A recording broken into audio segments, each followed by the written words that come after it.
Imamat pasalnya yang ke-10. Kemudian anak-anak Harun, Nadab dan Abihu, masing-masing mengambil perbaraannya, membubuk api ke dalamnya serta menaruh ukupan di atas api itu. Dengan demikian, mereka mempersembahkan ke hadapan Tuhan, api yang asing yang tidak diperintahkannya kepada mereka. Maka keluarlah api dari hadapan Tuhan, lalu menghanguskan keduanya, sehingga mati di hadapan Tuhan. Berkatalah Musa kepada Harun, inilah yang difirmankan Tuhan, kepada orang yang karib kepadaku kunyatakan kekudusanku, dan di muka seluruh bangsa itu akan kuperlihatkan kemuliaanku. Dan Harun berdiam diri. Kemudian Musa memanggil Misael dan Elsafan, anak-anak Uziel, paman Harun. Lalu berkatalah ia kepada mereka, datang kemari, angkatlah saudara-saudaramu ini dari depan tempat kudus keluar perkemahan. Mereka datang, dan mengangkat mayat keduanya, masih berpakaian kemeja, keluar perkemahan, seperti yang dikatakan Musa. Kemudian berkatalah Musa kepada Harun dan kepada Eleazar dan Itamar, anak-anak Harun, janganlah kamu bergabung dan janganlah kamu berduka cita, supaya jangan kamu mati dan jangan Tuhan memurkai segenap umat ini. Tetapi saudara-saudaramu, yaitu seluruh bangsa Israel, merekalah yang harus menangis karena api yang dinyalakan Tuhan itu. Janganlah kamu pergi dari depan pintu kemah pertemuan, supaya jangan kamu mati, karena minyak urapan Tuhan ada di atasmu. Mereka melakukan sesuai dengan perkataan Musa. Tuhan berfirman kepada Harun, janganlah engkau minum anggur atau minuman keras, engkau serta anak-anakmu, bila kamu masuk ke dalam kemah pertemuan, supaya jangan kamu mati. Itulah suatu ketetapan untuk selamanya bagi kamu turun-temurun.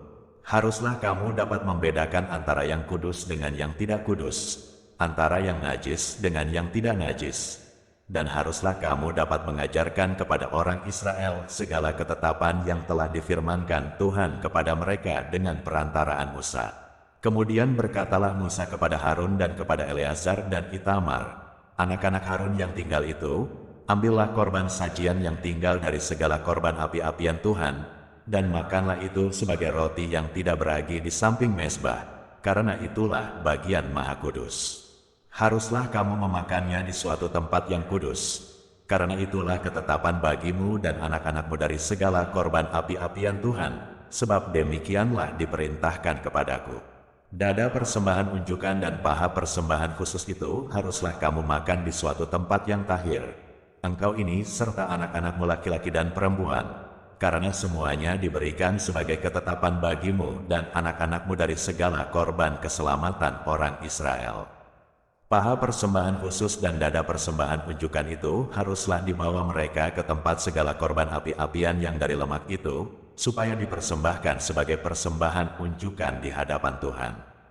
Itulah suatu ketetapan untuk selamanya bagimu, serta bagi anak-anakmu seperti yang diperintahkan Tuhan.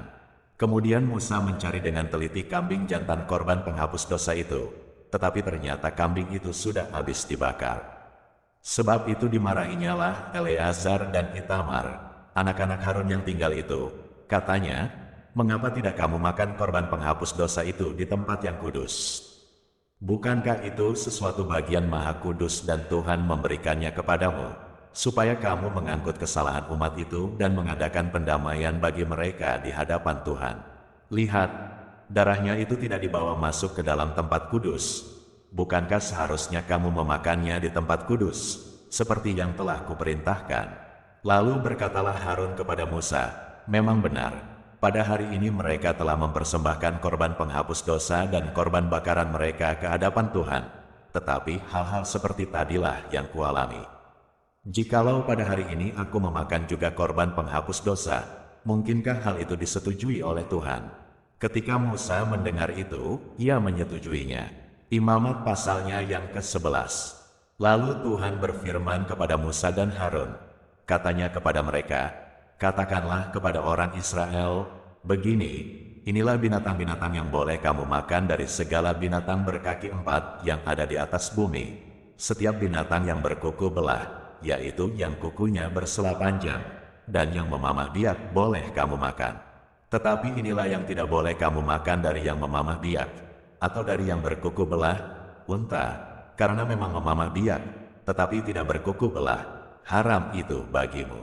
Juga pelanduk, karena memang memamah biak, tetapi tidak berkuku belah, haram itu bagimu. Juga kelinci, karena memang memamah biak, tetapi tidak berkuku belah, haram itu bagimu. Demikian juga babi hutan, karena memang berkuku belah, yaitu kukunya bersela panjang, tetapi tidak memamah biak, haram itu bagimu. Daging binatang-binatang itu janganlah kamu makan dan bangkainya janganlah kamu sentuh, haram semuanya itu bagimu. Inilah yang boleh kamu makan dari segala yang hidup di dalam air, segala yang bersirip dan bersisik di dalam air, di dalam lautan, dan di dalam sungai, itulah semuanya yang boleh kamu makan. Tetapi segala yang tidak bersirip atau bersisik di dalam lautan dan di dalam sungai, dari segala yang berkeriapan di dalam air dan dari segala makhluk hidup yang ada di dalam air, semuanya itu kejijikan bagimu. Sesungguhnya haruslah semuanya itu kejijikan bagimu. Dagingnya janganlah kamu makan, dan bangkainya haruslah kamu jijikkan. Segala yang tidak bersirip dan tidak bersisik di dalam air adalah kejijikan bagimu. Inilah yang harus kamu jijikkan dari burung-burung, janganlah dimakan, karena semuanya itu adalah kejijikan. Burung raja wali, ering janggut dan elang laut, elang merah dan elang hitam menurut jenisnya, setiap burung gagak menurut jenisnya, burung unta, burung hantu, camar dan elang sikap menurut jenisnya, burung pungguk, burung dendang air dan burung hantu besar, burung hantu putih, burung undan, burung ering, burung ranggung, bangau menurut jenisnya, meragai dan kelelawar. Segala binatang yang merayap dan bersayap dan berjalan dengan keempat kakinya adalah kejijikan bagimu. Tetapi inilah yang boleh kamu makan dari segala binatang yang merayap dan bersayap dan yang berjalan dengan keempat kakinya, yaitu yang mempunyai paha di sebelah atas kakinya untuk melompat di atas tanah. Inilah yang boleh kamu makan dari antaranya, belalang-belalang menurut jenisnya, yaitu belalang-belalang gambar menurut jenisnya, belalang-belalang kunyit menurut jenisnya, dan belalang-belalang padi menurut jenisnya. Selainnya segala binatang yang merayap dan bersayap dan yang berkaki empat adalah kejijikan bagimu. Semua yang berikut akan menajiskan kamu. Setiap orang yang kena kepada bangkainya menjadi najis sampai matahari terbenam, dan setiap orang yang ada membawa dari bangkainya haruslah mencuci pakaiannya, dan ia menjadi najis sampai matahari terbenam, yakni segala binatang yang berkuku belah, tetapi tidak bersela panjang, dan yang tidak memamah biak, haram semuanya itu bagimu, dan setiap orang yang kena kepadanya menjadi najis. Demikian juga segala yang berjalan dengan telapak kakinya di antara segala binatang yang berjalan dengan keempat kakinya, semuanya itu haram bagimu. Setiap orang yang kena kepada bangkainya menjadi najis sampai matahari terbenam.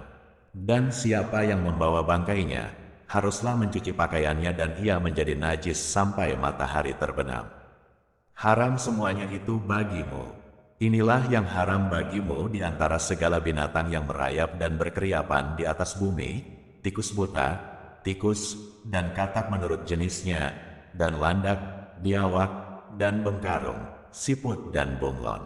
Itulah semuanya yang haram bagimu di antara segala binatang yang mengeriap.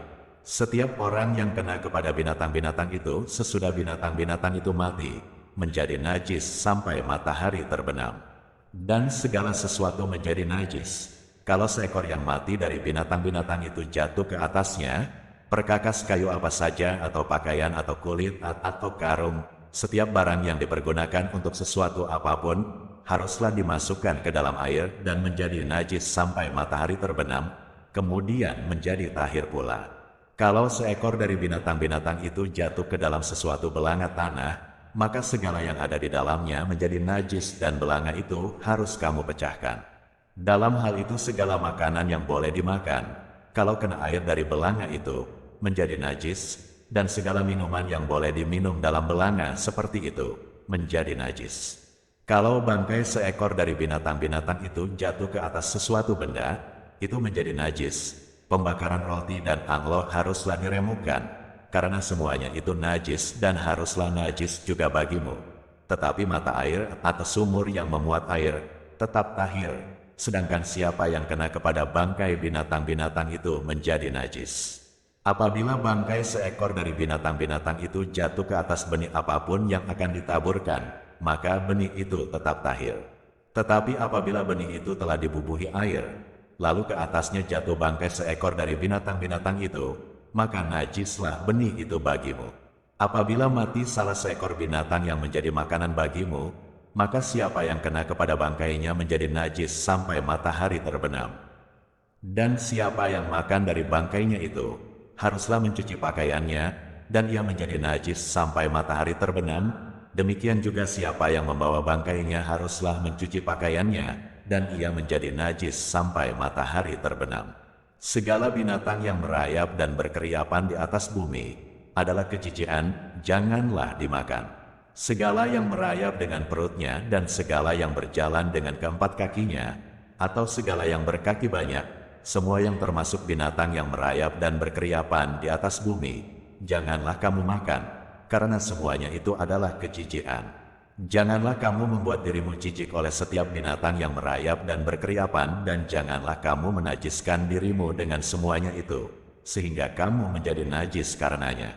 Sebab akulah Tuhan, Allahmu, maka haruslah kamu menguduskan dirimu dan haruslah kamu kudus, sebab aku ini kudus. Dan janganlah kamu menajiskan dirimu dengan setiap binatang yang mengeriap dan merayap di atas bumi. Sebab akulah Tuhan yang telah menuntun kamu keluar dari tanah Mesir, supaya menjadi Allahmu, jadilah kudus, sebab aku ini kudus.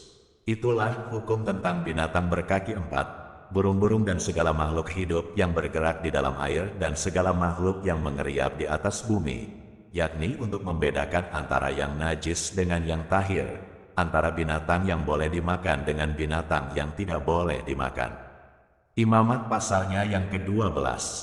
Tuhan berfirman kepada Musa, demikian, katakanlah kepada orang Israel, apabila seorang perempuan bersalin dan melahirkan anak laki-laki, maka najislah ia selama 7 hari.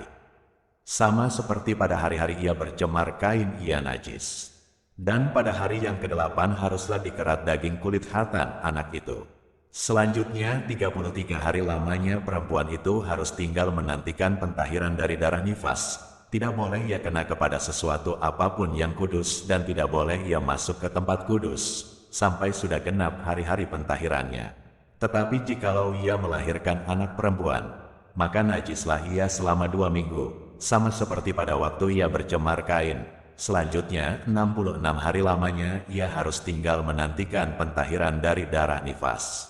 Bila sudah genap hari-hari pentahirannya, maka untuk anak laki-laki atau anak perempuan haruslah dibawanya seekor domba berumur setahun sebagai korban bakaran dan seekor anak burung merpati atau burung tekukur sebagai korban penghapus dosa ke pintu kemah pertemuan, dengan menyerahkannya kepada imam.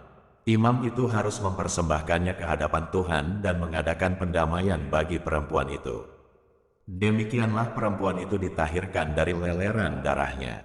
Itulah hukum tentang perempuan yang melahirkan anak laki-laki atau anak perempuan. Tetapi jikalau ia tidak mampu untuk menyediakan seekor kambing atau domba, maka haruslah ia mengambil 2 ekor burung tekukur atau 2 ekor anak burung merpati, yang seekor sebagai korban bakaran dan yang seekor lagi sebagai korban penghapus dosa, dan imam itu harus mengadakan pendamaian bagi perempuan itu. Maka tahirlah ia.